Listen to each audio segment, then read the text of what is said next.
Hi hello ಎಲ್ಲರಿಗೂ ನಮಸ್ಕಾರ. ನನ್ನ ಕಾಲ್ಪನಿಕ ಕಥಾಲೋಕ ಯೂಟ್ಯೂಬ್ ಚಾನಲ್ಗೆ ಸ್ವಾಗತ. ಇನ್ನು ಯಾರೆಲ್ಲ ಸಬ್ಸ್ಕ್ರೈಬ್ ಆಗಿಲ್ವೋ ಬೇಗ ಬೇಗ ಸಬ್ಸ್ಕ್ರೈಬ್ ಆಗಿ, ಹಾಗೆ ಮುಂದಿನ ಅಪ್ಡೇಟ್ಸ್ ಗಳಿಗಾಗಿ ಬೆಲ್ ಐಕನ್ ಅನ್ನು ಒತ್ತುವುದು ಮರೆಯದು. ಆಗ್ಲೇ ಫಿಕ್ಸ್ ಆಗಿದ್ದು ವೈಫಿ, ಶಿ ಇಸ್ ಮೈ ದಿಲ್ರುಬಾ ಅಂತ ಎಂದವನ ನೋಡ್ತಾ, ಅವತ್ತು ಹಾಸ್ಟೆಲ್ಗೆ ನೀನು ಬರಲಿಲ್ವಾ ಅಸುರ ಎಂದಾಗ, ಇಲ್ಲ ವೈಫಿ ಎಂದ. ನೀನು ಬರಲಿಲ್ಲ ಅಂತ ಯಾಕೆ ಹೇಳಲಿಲ್ಲ ಅವತ್ತು? ನಿಂದಲ್ಲ ಮೊಬೈಲ್ ಅಂತ ಯಾಕೆ ಹೇಳಲಿಲ್ಲ ಅವತ್ತು ಎಂದವಳ ಕಣ್ಣಲ್ಲಿ ಅದೇನೋ ಪಶ್ಚಾತ್ತಾಪ ಕಂಡಿತ್ತು. ಈ ಲಕ್ಕಿ ಆಗ ತೀರಾ ಮುಗ್ಧ ವೈಫಿ ಎಂದವ. ಅವತ್ತು ಆ ಹಾಸ್ಟೆಲ್ನಲ್ಲಿ ಏನಾಯಿತು ನಂಗೆ ಗೊತ್ತಿಲ್ಲ. ನಾನು ಬಂದಾಗ ಅವರೆಲ್ಲ ಓಡೋಡಿ ಬರ್ತಿದ್ರು. ನನ್ನ ದಿಲ್ರುಬ ಬಂದಾಗ ನನಗೆ ಸತ್ಯ ಹೇಳೋಕ್ಕೆ ಆಗಲಿಲ್ಲ. ಆ ಮೊಬೈಲ್ ನಂದು ಅಂತ ಅವಳು ತಪ್ಪು ತಿಳ್ತಾಳೆ ಅಂತಲೂ ಗೊತ್ತಾಗಲಿಲ್ಲ ಎಂದಾಗ, ಛೇ, ಆವತ್ತು ನೀನಲ್ಲ ಅಂತ ಗೊತ್ತಾಗಿದ್ರೆ ಮುಂದಾಗ್ತಿದ್ದ ಅನ್ಯಾಯ ತಡಿಬಹುದಿತ್ತು ಅಲ್ವಾ ಅಸುರ ಎಂದವಳ ಕಣ್ಣಲ್ಲಿ ನೀರು. ವೈಫಿ, ಮುಂದೆ ಏನಾಗುತ್ತೆ ಅಂತ ನಿಂಗೇನು ಗೊತ್ತು? ನೀನು ಯಾಕೆ ಇಷ್ಟು ಬೇಜಾರಾಗಿದ್ಯಾ ಎಂದು ಕೇಳ್ದ. ಮುಂದೆ ನಡೆಯುತ್ತೆ ಅಂತ ನಂಗೆ ಗೊತ್ತು. ಮುಂದೇನಾಯಿತು ಅನ್ನೋದು ನಿಂಗಿಂತ ಚೆನ್ನಾಗಿ ನಂಗೆ ಗೊತ್ತು ಎಂದು ಅವನನ್ನು ಬೆರಗಾಗಿಸಿದ್ಲು. ಅವಳ ಮಾತಿಗೆ ಮೊದಲು ಬೆರಗಾದವ ಮತ್ತೆ ಕಾಡಿಸ್ತಿದ್ದಾಳೆ ಎಂದ್ಕೊಂಡು ಜೋರಾಗಿ ನಗುವ ಲಕ್ಕಿ, ಹೌದು ವೈಫಿ, ಅಲ್ಲಿ ನಂಗಿಂತ ಚೆನ್ನಾಗಿ ನಿನಗೆ ಏನಾಯಿತು ಅಂತ ಗೊತ್ತು ಬಿಡು. ಈಗ ಮುಂದೇನಾಯಿತು ಅನ್ನೋದು ನೀನೇ ಹೇಳ್ತೀಯಾ ಎಂದು ಕೇಳಲು, ಲಕ್ಕಿ ಅದು ಎಂದು ಮುಂದುವರಿಸುತ್ತಿದ್ದವಳ ಮಾತಿಗೆ, ವೈಫಿ, ಇದೊಳ್ಳೆ ಚಾನ್ಸ್ ಅಲ್ವಾ ನಿಂಗೆ ನನ್ನ ಕಾಡ್ಸೋಕೆ ಎಂದು ಕತೆ ಮುಂದುವರಿಸಿದ. Flash back. ಆ ಗೆಜ್ಜೆಯನ್ನ ಹಿಂತಿರುಗಿಸಬೇಕೆಂದುಕೊಂಡವ ತನ್ನ ದಿಲ್ರುಬಾ ಅವಳೇ ಎಂದು ತೀರ್ಮಾನಿಸಿ ಆ ಗೆಜ್ಜೆಯನ್ನ ತನ್ನ ಬಳಿಯೇ ಭದ್ರವಾಗಿ ಇರಿಸಿಕೊಂಡ. ವಿಜ್ಞಾನ ಮೇಳ ಬಲು ಜೋರಾಗಿ ಸಾಗಿತ್ತು. ರಾಜ್ಯದ ಹಲವೆಡೆಯಿಂದ ಬಂದಿದ್ದ ಮಕ್ಕಳು ಸುಮಾರು 500ಕ್ಕೂ ಹೆಚ್ಚು ವಿಜ್ಞಾನಕ್ಕೆ ಸಂಬಂಧಪಟ್ಟ ಮಾಡೆಲ್ಸ್ ತಯಾರು ಮಾಡಿದ್ರು. ಕೆಲವರು ಮರಗಳನ್ನ ಬೆಳೆಸುವುದರ ಮೂಲಕ ಆಮ್ಲಜನಕ ಉತ್ಪಾದಿಸುವುದರ ಕುರಿತು ಮಾಹಿತಿ ನೀಡಿದ್ರೆ, ಕೆಲವರು ಪಾರ್ಕಿಂಗ್ ಸಮಸ್ಯೆ ನೀಗಿಸಲು ಆಟೋಮೇಟೆಡ್ ಕಾರ್ ಪಾರ್ಕಿಂಗ್ ಸಿಸ್ಟಮ್ ಕುರಿತು ಮಾಡೆಲ್ಸ್ ಮೂಲಕ ಮಾಹಿತಿ ಕೊಟ್ಟರು. ಇನ್ನು ಕೆಲವರು ಆಕ್ಸಿಡೆಂಟ್ ನಿವಾರಿಸಲು ಬೀಪ್ ಸೆನ್ಸಾರ್ ಬಳಸುವುದನ್ನು ತೋರಿಸಿಕೊಟ್ರು. ನಮ್ಮ ದಚ್ಚು ಹಳ್ಳಿಯಲ್ಲಿ ಸಿಗುವ ಕೊಳಚೆ ನೀರನ್ನು ಶುದ್ಧೀಕರಿಸುವುದರ ಕುರಿತು ಮಾಹಿತಿ ಕೂಡ ನೀಡಿದ್ದ. ಚಾರು ಮಲ್ಟಿಪಲ್ ಕ್ರಾಪಿಂಗ್ ಸಿಸ್ಟಮ್ ಕುರಿತು ಹಳ್ಳಿ ಜನರಲ್ಲಿ ಜಾಗೃತಿ ಮೂಡಿಸಿದ್ಲು. ಆ ದಿನ ರಾಜ್ಯದ ಹಲವೆಡೆಯಿಂದ ಸ್ಟೂಡೆಂಟ್ಸ್, ಟೀಚರ್ಸ್, ಜನರು ಬಂದು ಸೈನ್ಸ್ ಮಾಡೆಲ್ಸ್ ನೋಡಿಕೊಂಡು ಹೋದರೆ, IIT ಕಡೆಯಿಂದ ಬಂದಿದ್ದ ಸಿಬ್ಬಂದಿ ಕೆಲ ಮಾಡೆಲ್ಸ್ ಅಳವಡಿಸಿಕೊಳ್ಳಲು ಅವುಗಳನ್ನು ಕೊಂಡ್ಕೊಂಡ್ರು. ಹಾಗೆ ಅದರಲ್ಲಿ ಯಾವುದು ಬೆಸ್ಟ್ ಅನ್ನಿಸ್ತೋ ಆ ಮಾಡೆಲ್ಸ್ ತಯಾರಿಸಿದ ಶಾಲೆ ಅಥವಾ ಕಾಲೇಜಿನವರಿಗೆ ಬಹುಮಾನಗಳನ್ನು ಸಹ ವಿಧಿಸಿದ್ರು.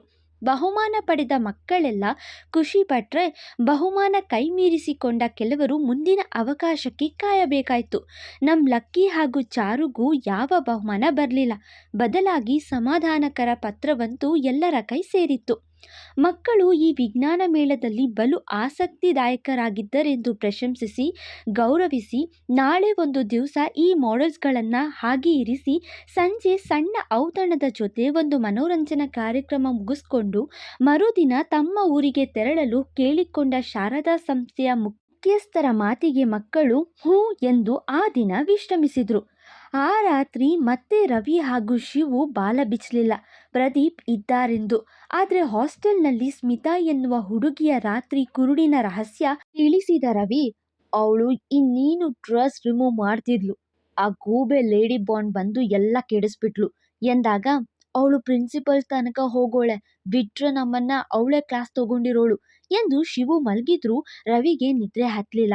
ಸ್ವಲ್ಪ ಹೊತ್ತು ಆಲೋಚಿಸಿ ಮಲಗಿದ. ಮರುದಿನ, ಇವತ್ತು ಮುಗಿದ್ರೆ ನಾಳೆ ಬೆಳಿಗ್ಗೆನೇ ಇಲ್ಲಿಂದ ಹೋಗ್ತೀವಿ. ನನ್ನ ದಿಲ್ರುಬಾನ ಒಮ್ಮೆ ಕೂಡ ಮಾತಾಡಿಸ್ಲೇ ಇಲ್ಲ. ಅವಳ ಅಸಲಿ ಹೆಸರನ್ನು ಸಹ ತಿಳ್ಕೊಳ್ಳಲಿಲ್ಲ. ಅವಳ ಬಗ್ಗೆ ಏನೂ ತಿಳ್ಕೊಳ್ಳೇ ಇಲ್ಲ. ಇವತ್ತು ಸಂಜೆ ಪ್ರೋಗ್ರಾಮ್ ಮುಗಿಯೋಷ್ಟರಲ್ಲಿ ದಿಲ್ರುಬಾ ಬಗ್ಗೆ ತಿಳ್ಕೋಬೇಕು. ಅವಳ ಹತ್ರ ಹೋಗಿ ನಾನು ಅವಳು ತಿಳ್ಕೊಂಡಿರೋ ಹಾಗೆ ಕೆಟ್ಟವನಲ್ಲ ಅಂತ ಹೇಳಿ ಬರಬೇಕು ಎಂದ್ಕೊಂಡನು ದಚ್ಚು. ಎಂದಿನಂತೆ ಆ ವಿಜ್ಞಾನ ಮಾದರಿಗಳನ್ನು ವೀಕ್ಷಿಸಲು ಜನ ಬಂದು ಹೋಗ್ತಿದ್ರು. ದಚ್ಚು 7ನೇ ಫ್ಲೋರ್ನಲ್ಲಿ ತನ್ನ ಮಾದರಿಗಳನ್ನು ಪ್ರದರ್ಶಿಸುತ್ತಿದ್ದರೆ, ಚಾರು 1ನೇ ಫ್ಲೋರ್ನಲ್ಲಿ ಸ್ಮಿತಾ ಜೊತೆ ಸೇರಿ ತನ್ನ ವಿಜ್ಞಾನ ಮಾದರಿನ ಪ್ರದರ್ಶನ ತೋರ್ತಿದ್ಲು. ಮಧ್ಯಾಹ್ನ ಊಟ ಮಾಡುವಾಗ ಸಹ ದಚ್ಚು ದೂರದಲ್ಲೇ ನಿಂತು ಚಾರುನ ಗಮನಿಸಿದ್ರೆ, ಆಕೆ ಸ್ಮಿತಾ ಜೊತೆ ಏನೇನೋ ಮಾತಾಡ್ಕೊಳ್ತಾ ನಗಾಡ್ತಿದ್ಲು. ದೂರದಲ್ಲೇ ಅವಳ ನಗು ನೋಡಿ ನಕ್ಕ ದಚ್ಚು, ಈಗ ಹೋಗಿ ಮಾತಾಡಿಸ್ಲಾ ಎಂದು ಆಲೋಚಿಸಿದ. ಸರಿ ಎನಿಸಿ ಒಂದೆಜ್ಜೆ ಮುಂದಿಟ್ಟ.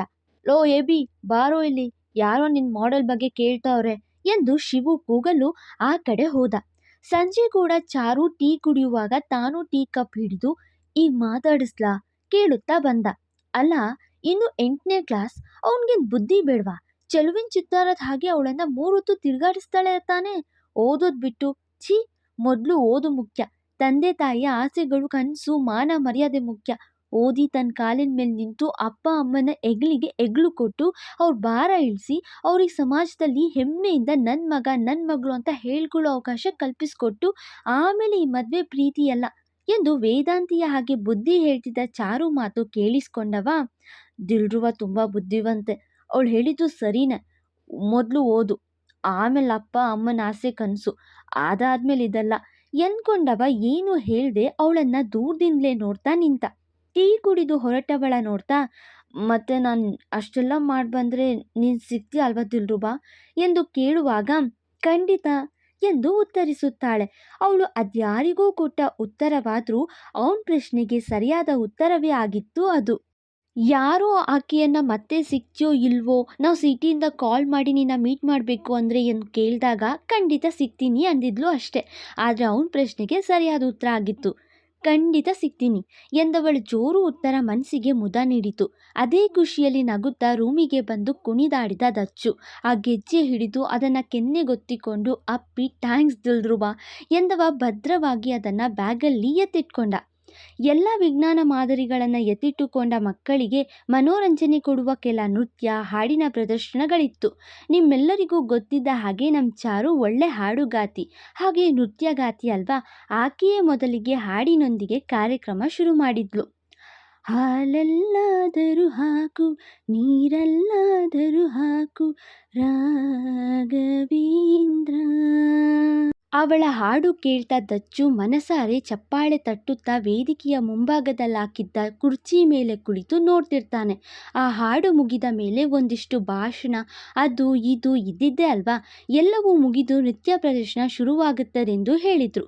ಚಾರು ಕೂಡ ನೃತ್ಯ ಪ್ರದರ್ಶನ ನೀಡಬೇಕಾಗಿ ರೂಮಿಗೋದಳು ತಯಾರಾಗೋಕೆ. ಚಾರು, ಸಂಜೆ ಆಗೋಯ್ತು, ನಂಗೆ ಕಣ್ಣು ಕಾಣಿಸಲ್ವಲ್ಲ ಅಂತ ಚಿಂತೆ ಮಾಡ್ತಾ ಗಡಿಬಿಡಿ ಮಾಡ್ಕೋಬೇಡ. ಬೇಗ ಬರೋದೇನು ಬೇಕಿಲ್ಲ, ನಾನು ಇಲ್ಲೇ ಇರ್ತೀನಿ. ನೀನು ಬರೋವರೆಗೂ ಈ ಜಾಗ ಬಿಟ್ಟು ಕದಲಲ್ಲ, ಆಯ್ತಾ ಹೇಳುತ್ತಾ ಕ್ಲಾಸ್ ಬೆಂಚ್ ಮೇಲೆ ಕೂತಿದ್ಲು ಸ್ಮಿತಾ. ತನ್ನ ಗೋಪಾಲ ಬಾ ಗೋವಿಂದ ಬಾ ಹಾಡಿಗೆ ಚಾರು ಲೆಹೆಂಗಾ ಧರಿಸುತ್ತಾ, ನೀನು ರೂಮ್ ಬಿಟ್ಟು ಎಲ್ಲಿಗೂ ಹೋಗಬೇಡ, ಹೀಗೆ ಹೋಗಿ ಹಾಗೆ ಬರ್ತೀನಿ ನಾನು ಎಂದು ತಯಾರಾದಳು.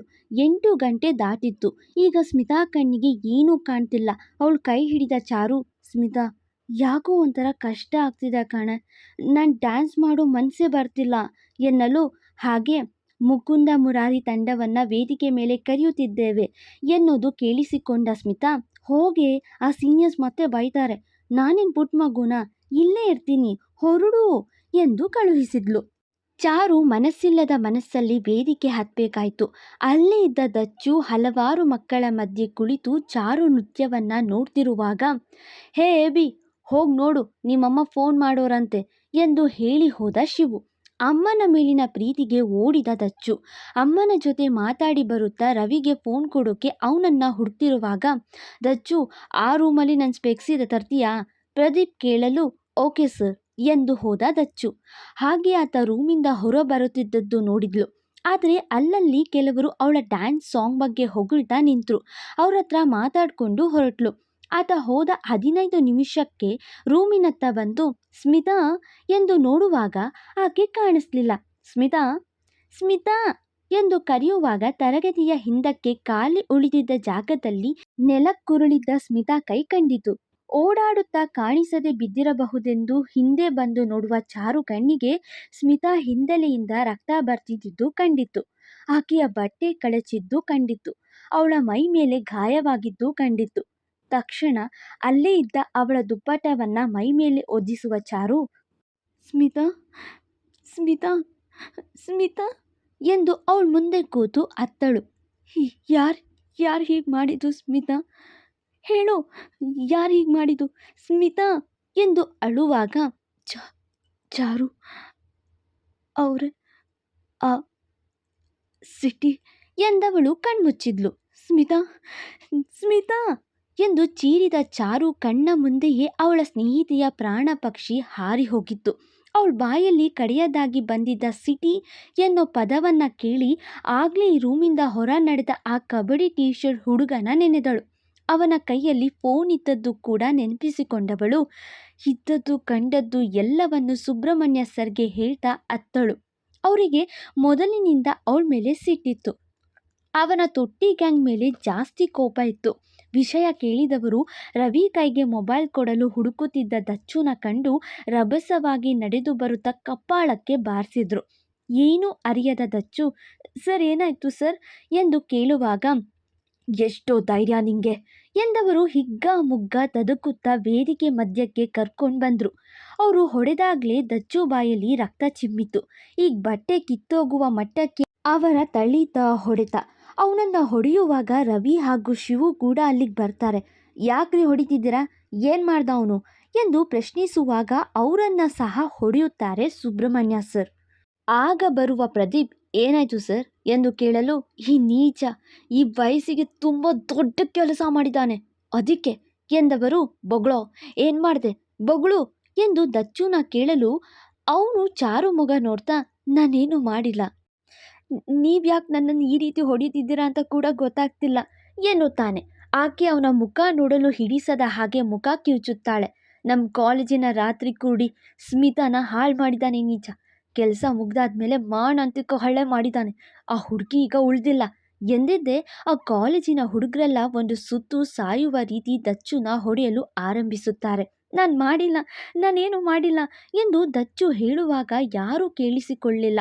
ಅವನ ಮೈಮೇಲಿದ್ದ ಬಟ್ಟೆ ಹರಿದಾಕುವ ಹುಡುಗರು ಅಲ್ಲಿ ಇದ್ದ ಚೇರ್ ಮೇಲೆ ಬಿಸಾಡುತ್ತಾ ಬಾಯಲ್ಲಿ ರಕ್ತ ಬರುವಂತೆ, ಮೂಗಲ್ಲಿ ಶೇರ್ವ ಸೋರುವಂತೆ, ಮೈ ಕೈ ಗಾಯವಾಗುವಂತೆ, ಕಾಲಲ್ಲಿ ಕೈಯಲ್ಲಿ ಸಿಕ್ಕ ವಸ್ತುವಿನಲ್ಲಿ ತಳ್ಳಾಡುತ್ತಾ ಬಡಿಯುತ್ತಾರೆ. ರವಿ ಹಾಗೂ ಶಿವು ಬಿಡಿಸಲು ಹೋದರೆ ಅವರನ್ನ ಕೂಡ ಸೇರಿಸ್ಕೊಂಡು ಬಡ್ದಾಡ್ತಾರೆ.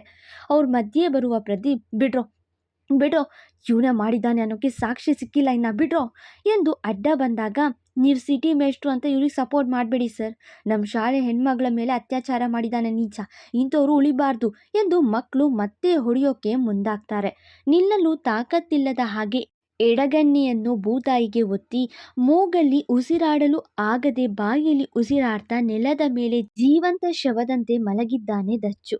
ಆದರೆ ಅವನ ನೋಟ ಪೂರ ಚಾರು ಕಡೆಗೆ ಇದೆ. ಅವಳಂತೂ ಇವನತ್ತ ನೋಡ್ತಾನೆ ಇಲ್ಲ. ಅವನೇ ಮಾಡಿರೋದು ಸರ್, ನಾನೇ ಕಣ್ಣಾರೆ ನೋಡಿದೆ.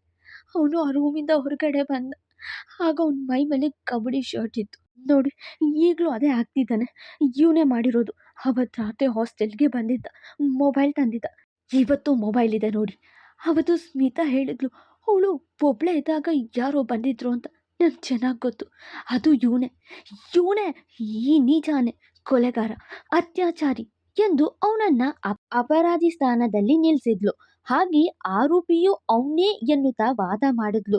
ಇವನನ್ನ ಸುಮ್ಮನೆ ಬಿಡಬಾರ್ದು ಸರ್, ಪೊಲೀಸ್ ಪೂಟ್ಸ್ ರುಚಿ ನೋಡಿಸ್ಬೇಕು, ಸತ್ಯ ಒಪ್ಪಿಸ್ಬೇಕು, ಸ್ಮಿತಾ ಅನುಭವಿಸಿರೋ ನೋವನ್ನು ಇವನು ಅನುಭವಿಸ್ಬೇಕು, ಇವನು ಮಾತ್ರ ಸುಮ್ಮನೆ ಬಿಡಬಾರ್ದು ಎಂದು ಹಲ್ಲು ಕಚ್ಚುತ್ತಾ ಬಿದ್ದಿದ್ದವನ ಬಳಿ ಬಂದವಳು, ತಾಯೊಟ್ಟೆಲ್ಲಿ ಹುಟ್ಟಿಲ್ವೇನೋ ನೀನು, ಅವಳಿಗೆ ಕಣ್ಣು ಕಾಣಿಸಲ್ಲ ಅಂತ ನಿಂಗೆ ಇಷ್ಟ ಬಂದಂಗೆ ಮಾಡಿ ಬಚಾವಾಗೋಕೆ ನೋಡ್ತೀಯ. ಕಣ್ಣು ಮುಚ್ಚುವಾಗ ಸ್ಮಿತಾ ಸಿಟಿ ಅಂತ ಹೇಳಿನೇ ಸತ್ತಿದ್ದು.